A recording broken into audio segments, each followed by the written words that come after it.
नीरपुर गांव चारों तरफ पहाड़, हरियाली और खूबसूरती से घिरा हुआ था। वहाँ के लोग ज्यादातर खेती किया करते थे।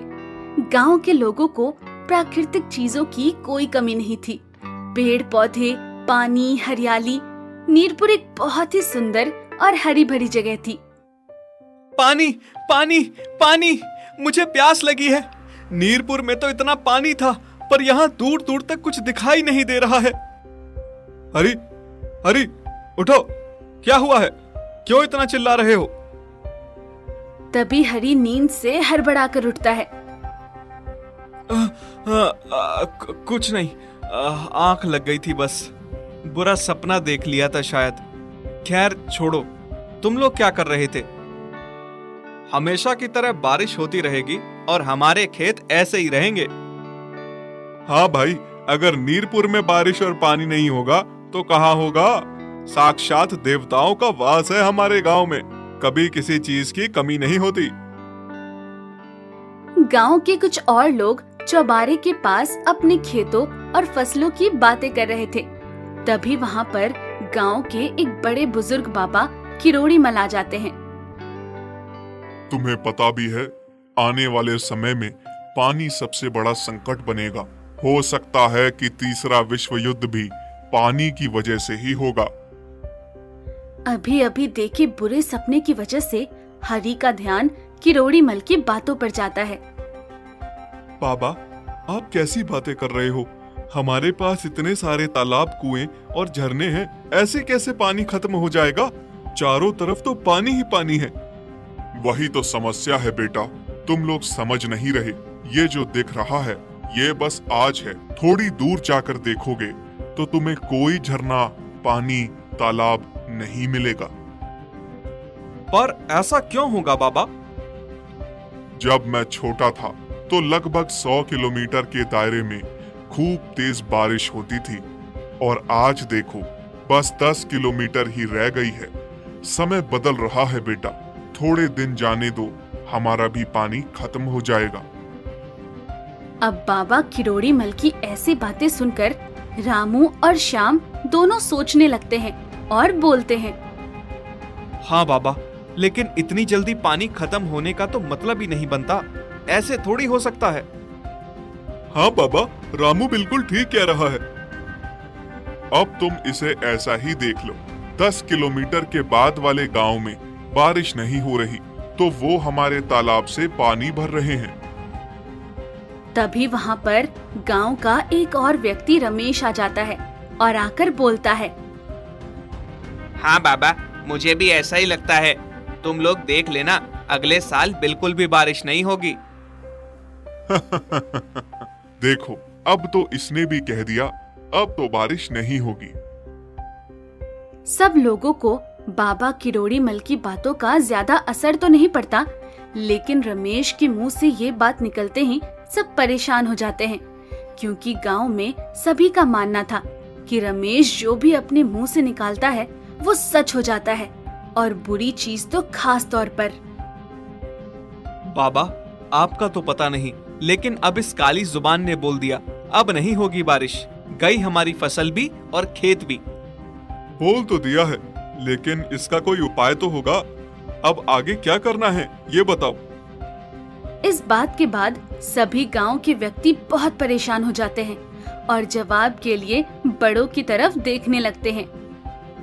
देखो, इसका एक उपाय है मेरे पास। अभी अगले साल को आने में 2 महीने बाकी है। सब मिलकर एक काम करते हैं, जितना हो सकता है बारिश का पानी इकट्ठा कर लेते हैं। अगले साल सिंचाई और व्यापार के काम आएगा। हाँ बाबा, अब तो लगता है कि यही करना पड़ेगा, लेकिन ये सब होगा कैसे? एक आदमी चिंता भरी आवाज में बोलता है। हाँ, लेकिन पानी को भला कोई कैसे इकट्ठा कर सकता है? हो सकता है, और हमें पानी को इकट्ठा करने के लिए गांव में और भी तालाब बनाने होंगे। अब सारे लोग बाबा किरोड़ी मल के कहे मुताबिक काम में लग जाते हैं। सभी लोग मिलकर गांव में खुदाई कर और कई सारे तालाब बना देते हैं। सारा काम होने के बाद गांव के लोग फिर से इकट्ठा होते हैं। हमने तालाब तो बना ही दिया है, काश अब अगले साल पानी की परेशानी ना हो। हाँ, तुम सही कह रहे हो। तालाब में इकट्ठा होने वाले पानी से मदद तो मिलेगी, लेकिन इतना करना अभी भी काफी नहीं है। हमें हमारे गांव के आसपास जितने भी 4-5 पहाड़ हैं, उन पे पेड़ लगाने होंगे। लेकिन बाबा, पेड़ क्यों? देखो, हमने पानी इकट्ठा करने का तरीका तो ढूंढ लिया, लेकिन एक साल में उतनी ही बारिश होती है कि साल की भरपाई हो जाए। अगर हम ज्यादा से ज्यादा पेड़ लगाएंगे तो इस इलाके में और भी बारिश होगी, जिसमें ज्यादा पानी इकट्ठा होगा।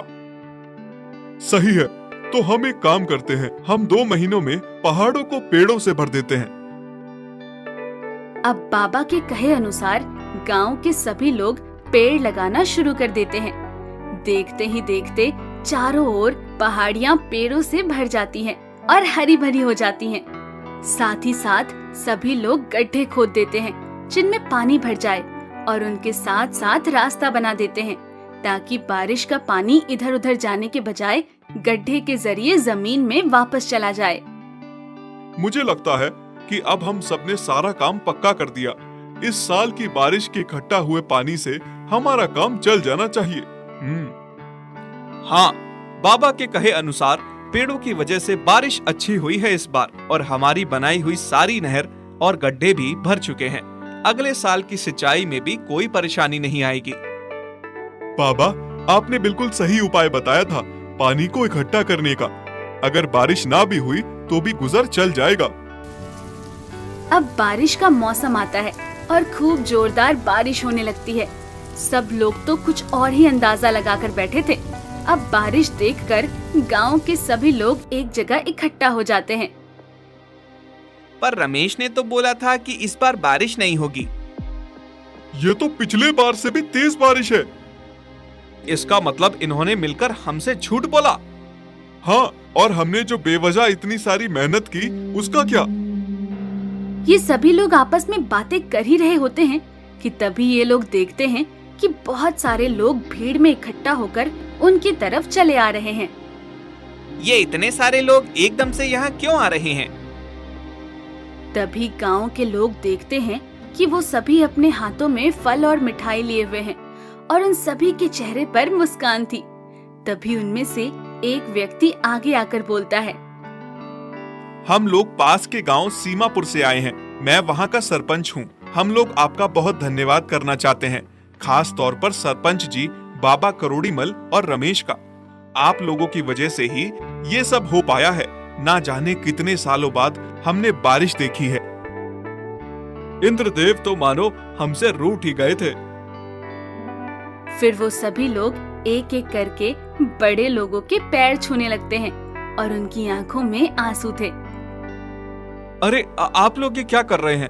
कम से कम पैर तो ना छूइए। ये तो बहुत छोटी सी चीज है बाबा। जो आपने हमारे लिए किया है उसका एहसान तो हम कभी नहीं भूलेंगे। तभी बाबा किरोड़ीमल आगे आकर बोलते हैं, ये कोई एहसान वगैरह नहीं था। दरअसल हमें पता था हमारे यहाँ इस साल हर बार की तरह बारिश होगी। तो फिर आपने हमसे इतनी मेहनत क्यों करवाई? बेटा देखो, जिस हिसाब से हमारा गांव है, यहाँ हर बार बारिश होना लाजमी है, क्योंकि ये चारों तरफ से पहाड़ों और जंगलों से घिरा हुआ है। लेकिन क्योंकि हमने जंगल में जाकर पेड़ काटे थे, तो हमारी वजह से पड़ोस वाले गांव में बारिश नहीं हो रही थी। हाँ, अब जो पेड़ हमने लगाए हैं, उससे क्या होगा कि जो बादल हर साल बिना बारिश के यहाँ से चले जा रहे थे, पेड़ों की वजह से वो एक जगह इकट्ठा हो जाएंगे। और हमारे यहाँ तो बारिश हुई है, पड़ोस के गांव में जो बारिश हमारे पेड़ काटने की वजह से नहीं हो रही थी, वो भी इस साल हो गई। और जो पानी इकट्ठा किया था, वो लोगों के भी काम आएगा और हमारे भी। बाबा, हम अब सीमापुर के लोगों को देखकर समझ गए कि पानी का क्या महत्व है और आपने हम सबसे मेहनत क्यों करवाई। हाँ, पानी की कमी होना वाकई में एक समस्या बन सकती है। हमें खुद ही पानी बचाना चाहिए, बल्कि प्रकृति की और चीजों को भी नुकसान नहीं पहुंचना चाहिए। चलो, आखिरकार तुम लोगों को मेरी बात समझ आ गई।